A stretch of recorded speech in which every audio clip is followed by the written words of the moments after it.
Yeah. Hey, Lois, what's up? Billy Bang. It's the chemist, y'all. My love, do you ever dream of?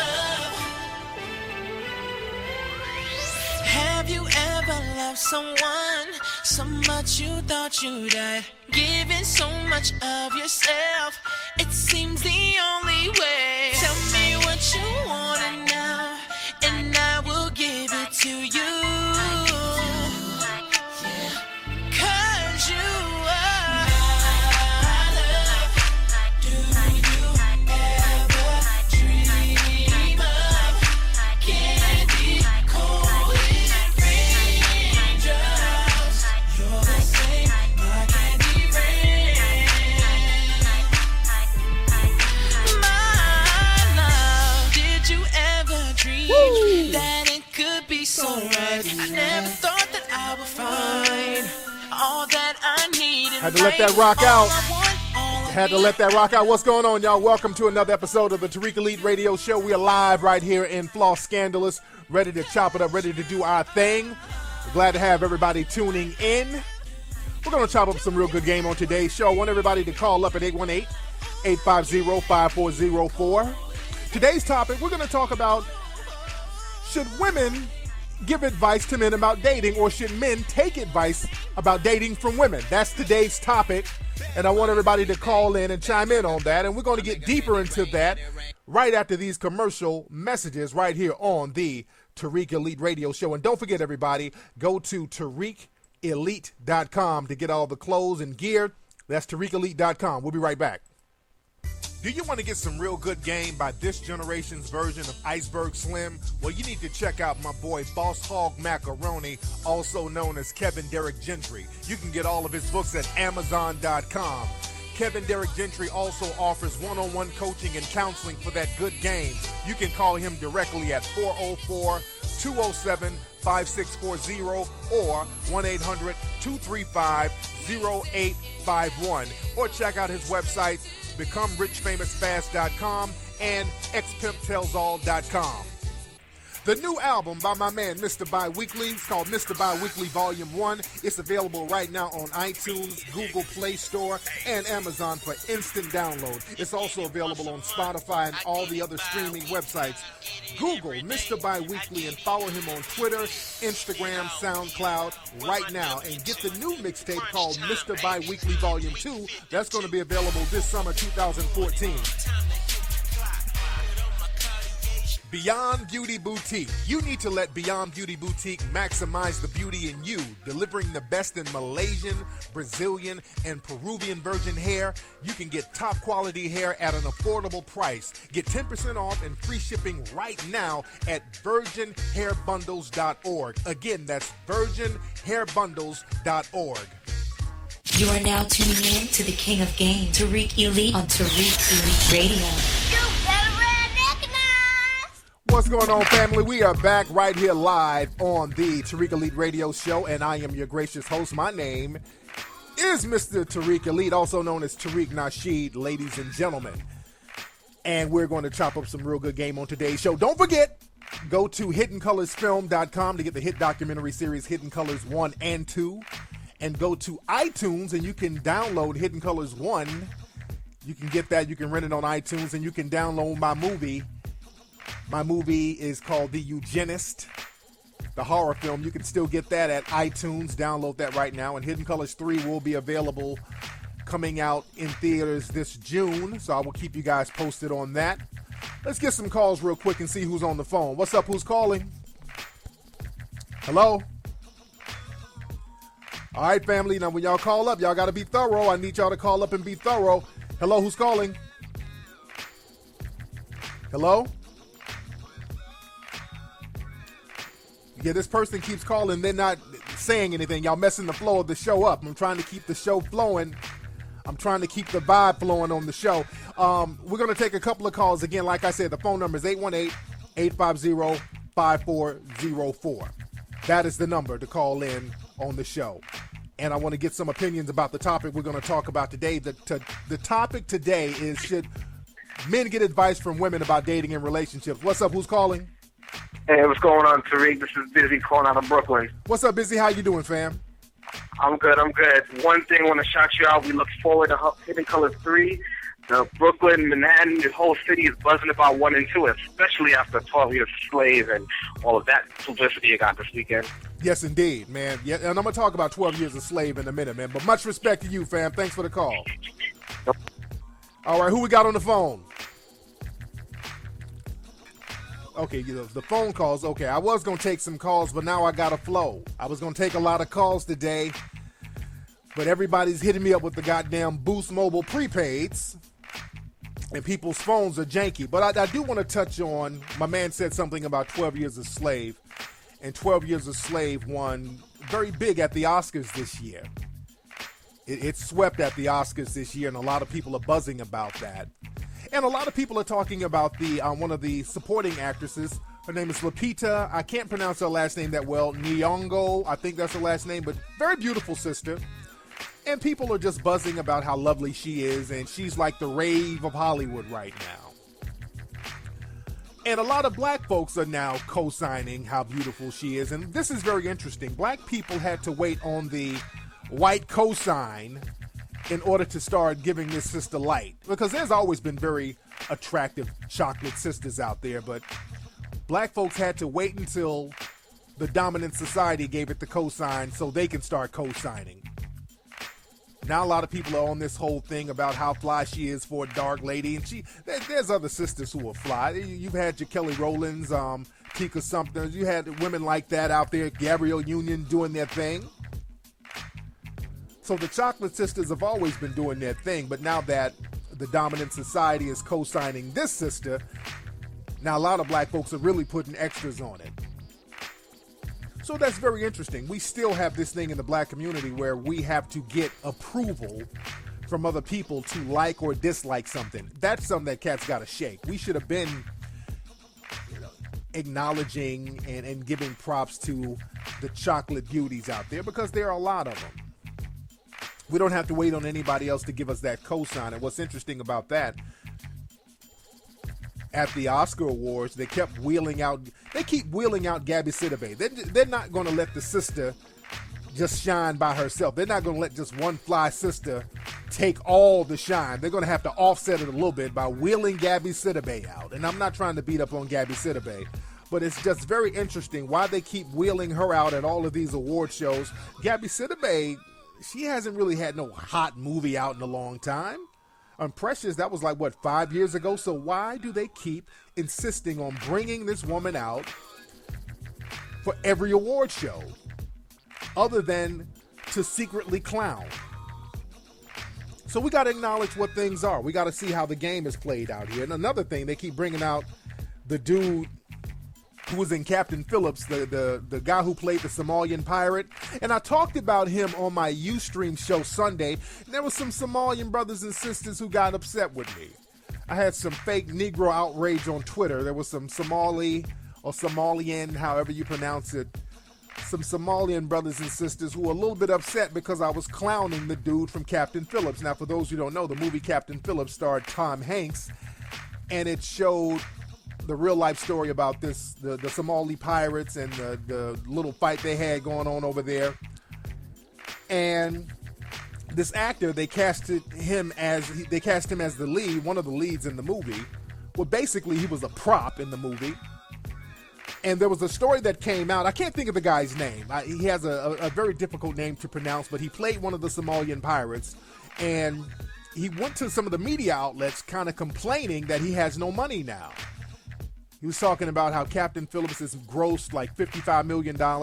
He was only paid $65,000, and now he's broke. And he's talking about he has to wear secondhand clothes and he has to bum ride from people.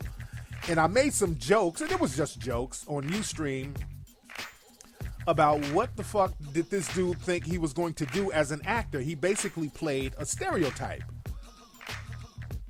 He played a Somalian stereotype. And the joke was, this guy must think he's going to be the next Denzel. And I was talking about the guy's teeth, because the guy's teeth are real janky. And I'm not saying anything too disrespectful. The guy's teeth are a beast.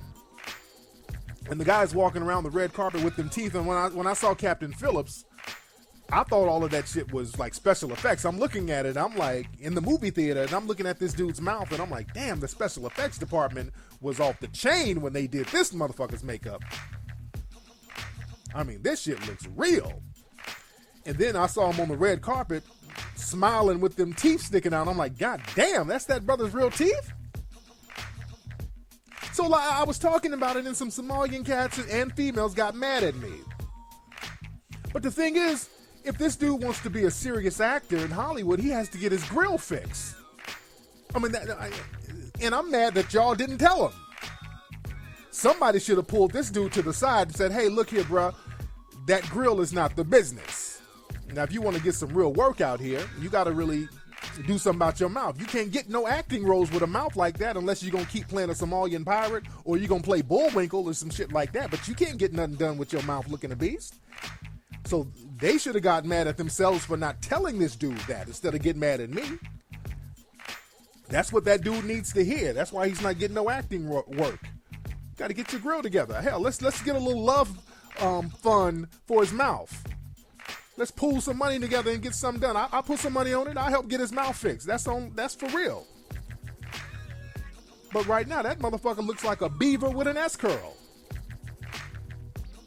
I'm not trying to say it to disrespect the dude, but, you know, it's tough love. Let's get your mouth together so we can get you some acting roles, and let's not get mad at me.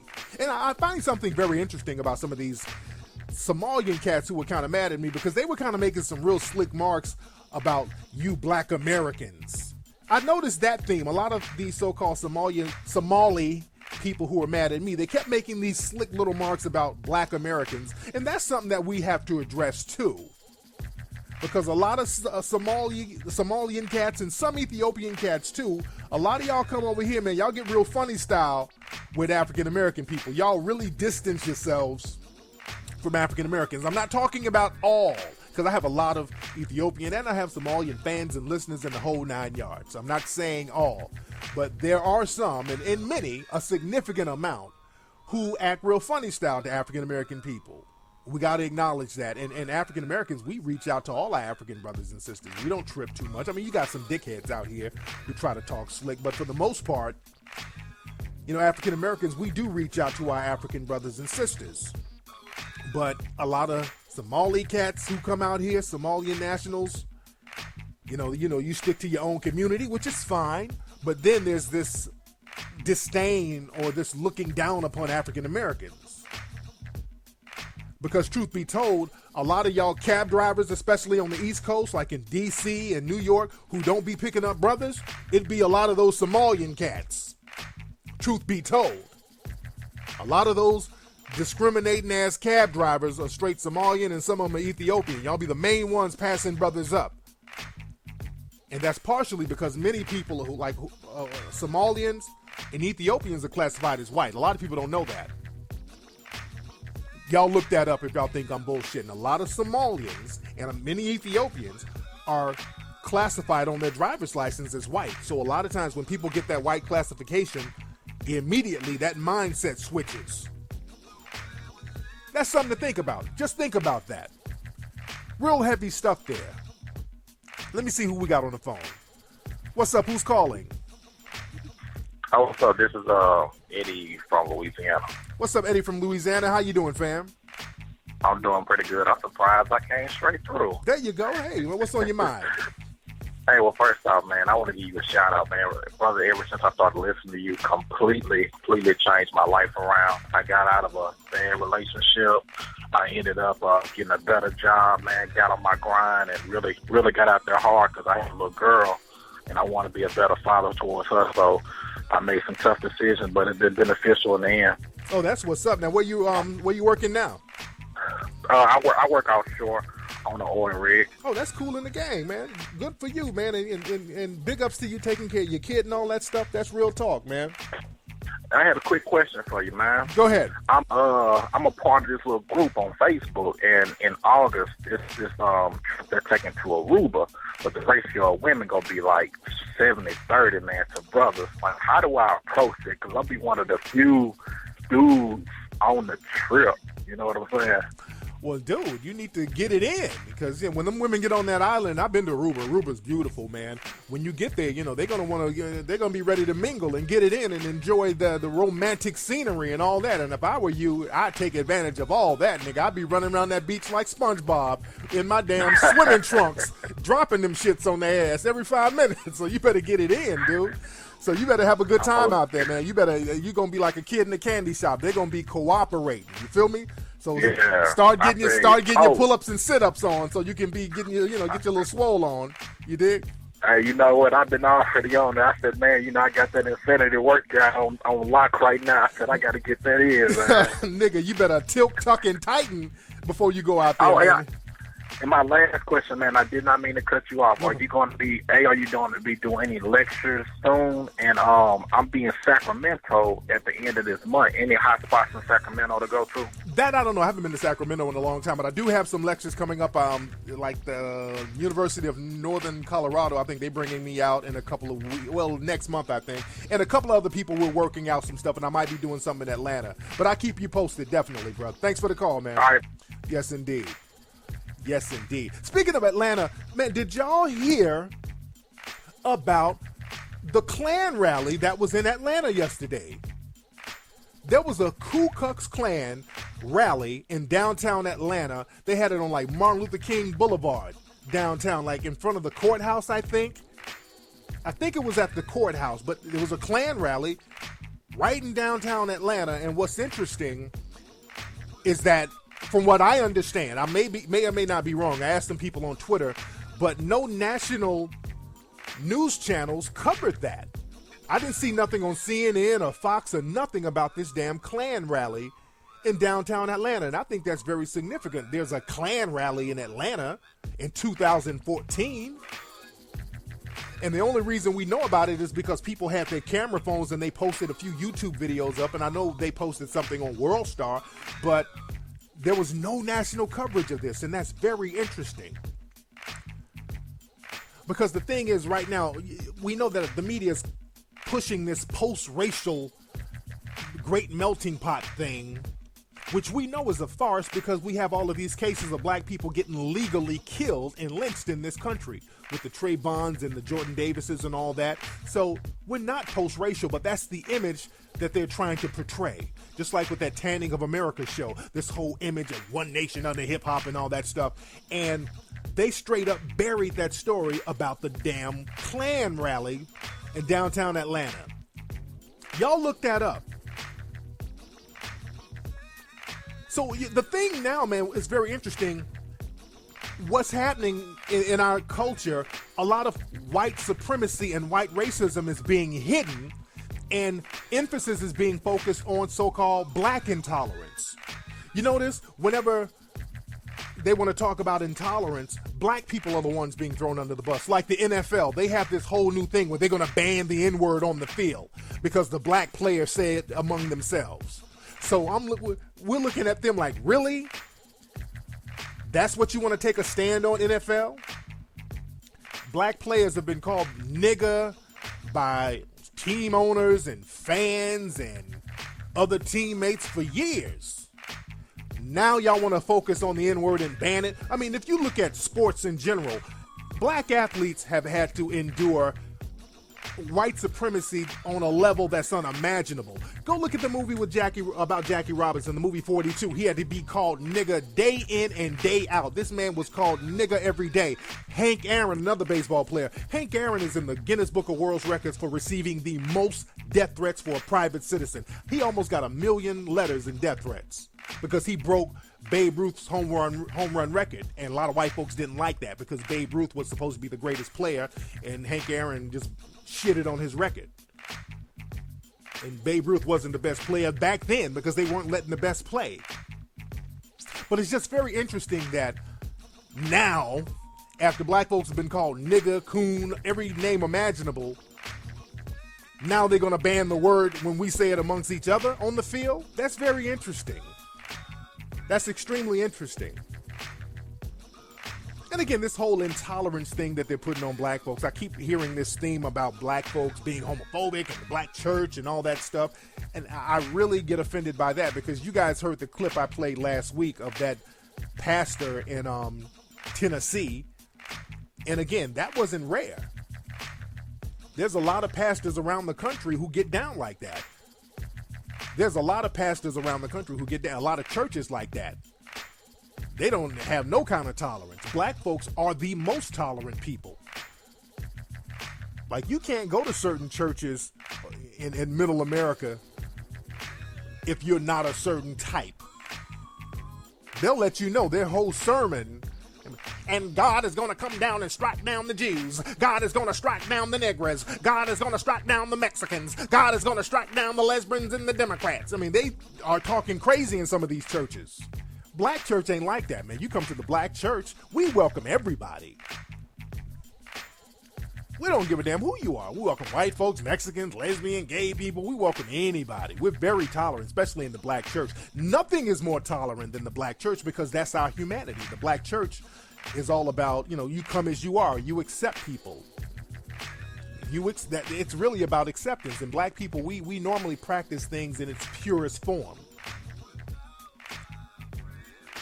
And I was looking at the SWV show, and one of the girls was talking about how they were trying to lose weight because, they're R&B singers and they want to go on tour, and they're like, why is it okay to be, you can be overweight in the gospel arena, but you can't be overweight in R&B? And again, the code of conduct with the whole gospel and the church crowd is tolerance. That's our whole thing. It's tolerance. That's why we welcome anybody. You can be literally a freak of nature and you can come to the black church. You can be the damn elephant man, and the black church will welcome you. You can be half a body of a human and a head of a fucking elephant, and they'll welcome you. They got give honor to God, the First Macedonia Baptist Church. We got a guest speaker tonight. He came here from the zoo. Ladies and gentlemen, give honor to God, to the elephant man. He come and give his testimony. He be in there like, oh, they treated me dirty. They called me out my name. They called me ugly. They called me Dumbo. They talked about my ears, but my ears kept flapping. They talked about my trunk, but my trunk kept wagging. They tried to kill me for my ivory, but the devil is a liar. No weapon formed against me shall prosper. Say, yeah, yeah, yeah, yeah. Now when I lift up my trunk, I'm gonna make a joyful noise like. So we accept everybody, man. So I really hate that narrative that we don't accept people. Black folks, especially the black church, but black people in general, we're the most tolerant people ever. We are the most tolerant people ever, so I really hate that narrative that people like to throw on us. Let me get another call before I really get into the game, because I'm talking about a million things here. What's going on? Who's calling? Hey, Tariq, this is Jonathan calling from Philly. How you doing? What's up, Jonathan from Philly? How you doing? I just got my hair cut the other day from a Philly cat, man. Philly dudes are some of the best barbers on the planet. Philly dudes are dudes are surgical with them barbers and them clippers, man. What's up with you guys? What makes you guys such good barbers out there, man? They got good barbering schools out there or something? I don't know, man. I'm from New York. I just moved here a little while ago, but you're right, though. Yes, indeed. So what's on your mind, man? What's happening with you? Well, I just had a quick question. I noticed online on social media, like pictures of white people doing things for black people always goes viral, but not really the other way around. Can you tell me why that is? Like, well, give me an example. Like, what do you mean? Like, for example, like you got, that one brother on the subway was leaning on some white man, and then, that kind of went viral. They're like, oh, he's so nice to let him lean on him like that. You know what I mean? But, well, you never see... Oh, okay. See, anything that supports white supremacy is going to get praise. Anything that supports white supremacy, and one thing about white supremacy is you taking care of the lower race, the Negro, giving charity to the Negro. Just like with the movie 12 Years a Slave, please understand why the movie got so much props. It got props because there was a white savior in the movie. Let's be very clear. Black folks, they got their asses whooped, but at the end of the movie, Brad Pitt's character came out of nowhere, delivered a message for the guy who was falsely enslaved and helped him get saved. So Brad Pitt was his white savior. They crowbarred a white savior in that movie, and that's why people in the dominant society love that movie so much, because you see, whenever there has to be an element of white supremacy there, where black folks are dependent upon the dominant society for something, because that makes it gives them a godlike complex to a certain degree. And I'm gonna talk about that. Yeah, I'm gonna talk about that when I go on the road and chop up game. But anyway, thank you for the call, fam. Yeah, I'm gonna talk about that when I do a lecture. I'm trying to plan a lecture down in Atlanta too, because I really want to get down there and talk to the family, and I'm gonna talk about that and chop up game about that. But let's get into today's topic. Today's topic, family, we're talking about, should men get advice from women when it comes to dating? Should men get advice from women when it comes to dating? Should a man take a woman's advice? And I say you gotta be weary. You gotta be weary or leery. Because the thing is, when women give men advice about dating or relationships, women rarely give you advice on how to keep your game tight. Women rarely give a dude advice on how to keep his game tight, how to keep his mouthpiece crisp. Women don't give dudes game on that. Women usually give men advice on how to be a better simp. Women generally give dudes advice on how to be a better simp, because what they want to do, they want to train you and they want to train other men to be simps, and the simps that they're going to need later on down the line. See, when women get out of the dating pool, out of the whole clubbing scene, they're going to need them a good simp to settle down with. And then when they give you advice, they're giving you advice on how to be a good simp later on. They always telling you some shit like, well, you got to really open doors, and you got to be considerate, and you got to call a woman and let her know you care. And they be telling you this stuff, and then they'll date a dude themselves at that moment who does none of that shit. So like I say, man, a lot of women's advice to men is basically simp training. That's all it is. It's simp training. And the thing is, when women say, a lot of times when they say they want a nice guy or they want a good guy, see, that's coming from a rational thought process. That's coming from a rational place. That makes sense to say that. You want a guy who's a gentleman and a guy who's polite and this and that. That's a rational frame of mind. But the thing is, women rarely date from a rational perspective. Women date from an emotional paradigm. Women date from an emotional perspective. So a lot of times you generally don't think rationally when it comes to dating. Women think emotionally. And see, that's why it's very hard for women to justify being with the wrong guy. A lot of times you see a woman who has herself together and she's dating some bum dude or some dude who's seemingly on the surface not up to her level, or some guy who may be beneath her, or some guy who's just on some other shit. And you're like, why are you dating him? And she can't even rationalize it. I don't know. It was just something. I don't know. So women can't even articulate why they date certain dudes. And usually they're dating them from an emotional perspective. There's something emotional that he tapped into. See, the thing is, the only women that'll give a dude some real game, some real good game about dating and relationships is if you're a dude's sister. If a woman is your sister, or even if she's your cousin, she may give you some good dating advice, because your sister will, if she sees her brother dating and she knows the game, she's like, hey, look, that girl, you got to stop calling her so much. Your sister will let you know what's up. And I say your sister or a female cousin, those are basically the only women that'll do that. Your mom ain't gonna do it. A lot of times, there's some people your mom might, but for the most part, your mom ain't gonna really give up the good game, because see, in order to do that, your mom is gonna have to start talking about some of her little backsliding ways that she was engaging in back in the day before you were born. And your mom don't want to go there. She wants to have the whole saintly vibe. So your mom ain't gonna tell you, some real freaky shit that you should do with your lady in the present.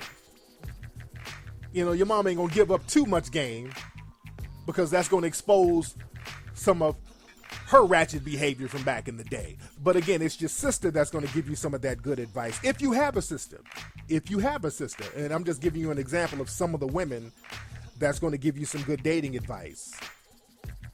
And the thing is, a lot of women don't want to teach a guy or tell a guy, give guys real advice on dating or relationships, because again, you got to then talk about her emotions.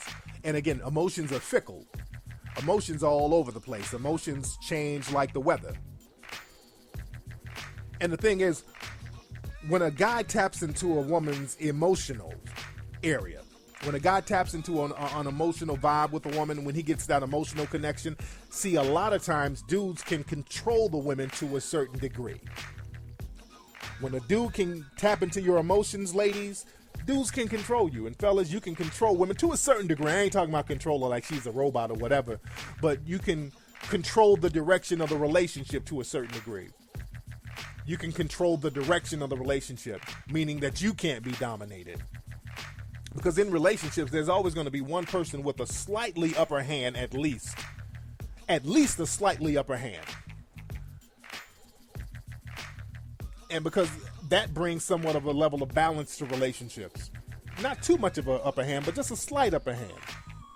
There's something that one person in the relationship wants more than the other, or needs more than the other. So a lot of times when guys tap into that emotional vibe with women, women can be controlled, and women like that, but they don't like that. It's like, it's a gift and a curse. A lot of women like the fact that a dude has tapped into an emotion, but then they hate the fact that they can't easily shake the dude. They can't easily rationalize their actions. They don't know what's going to happen from one moment to the next. This is why women, they date dudes and they find themselves out at 12 o'clock at night in their car driving by his house spying on niggas. Women do that. Most women do that. Or most women have done that. You women out here listening, some of y'all were driving by a nigga's house last night, checking to see if his car was there and his lights were on. That's from an emotional connection. A guy has made an emotional connection with you. When a guy has you doing that, he has the upper hand in the relationship. Whoever is stalking in the relationship, the other person has an upper hand on you. Always remember that. If you're the one stalking, the other person has an upper hand over you.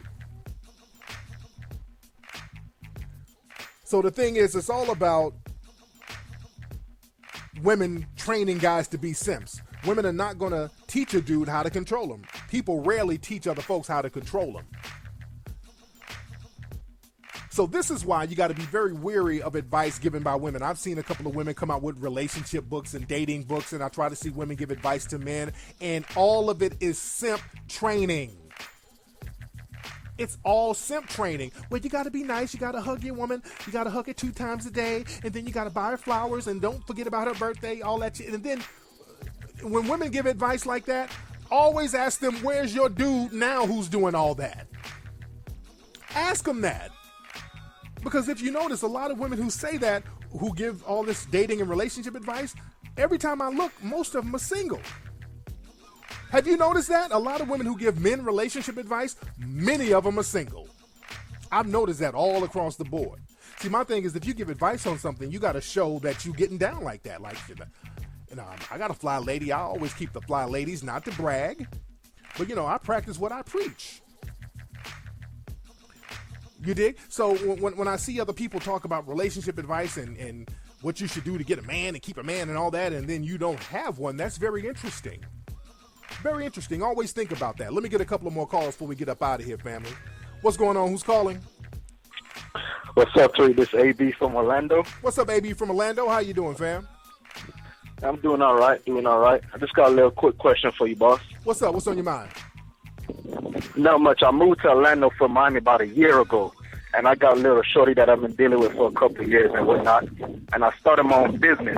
I started my own recycling business, so I'd have put up some funds to buy trucks and some equipment and shit like that. Yes. And I was able to do that by having a shorty move in with me to cut the bills in half so that I could pay for the loans for the business. Okay. And, shit popped off, and, she did what she did. She went out, got bit by the slut bug. Uh-oh. So I'm trying to figure out, can I let her stay on the couch or something like that just for the bills? Because, it's about money right now. I understand it's about money, but what's happening, since she's already been caught the slut bug and she's out there dick juggling, what's going to happen is sooner or later, some dudes is going to get in her ear. They going, okay, brother, your phone, you got to mute your phone, brother. Sound like you're in a fist fight. Your phone is a beast right now. But I'm good now. But like I was saying, what's going to happen is that eventually one of these dudes that's dicking her down, he's going to get in her ear. And you need to set it up now so you'll be straight, because you don't know if this woman is with some dude who's going to be like, hey, let's go and take some shit out that nigga's house. You know what I'm saying? You don't know what kind of plotting and planning this woman has going on, or what dude will have some kind of plotting and planning. So whenever women are banging other dudes, that's time for your exit strategy. It ain't no living with that and working with that, because you don't know what kind of dude she's dealing with out there. So you always got to remember that. And it's very easy for dudes to get in these women's heads. You feel me? I feel you. Oh, man. All right, man. Respect, man. I'm gonna try to do what I do, because right now it's just about the money. Yeah, exactly. And you recycle bottles. I'm only 21, but yeah, you recycling, and you come home and she got a bottle up to your neck. Her and a nigga, they done got a broken bottle upside your fucking head, slitting your neck with them bottles. So get up out there and let her go on about her business, man. Thanks for the call. All right, y'all, let me get up out of here. Don't forget, man, if y'all really want that good game, get my book, The Art of Mackin'. That's my first book, bestseller, still a bestseller. Go to Amazon or BarnesandNoble.com to get The Art of Mackin'. Get that right now. Go to TariqElite.com to get my clothes, get my gear. The new Tariq Elite shoes are coming next month. The Tariq Elite dress shirts are coming next month. Get all the t-shirts and all that stuff at TariqElite.com. I will holler at you guys, family, on Ustream this Sunday. Y'all have a good one, fam.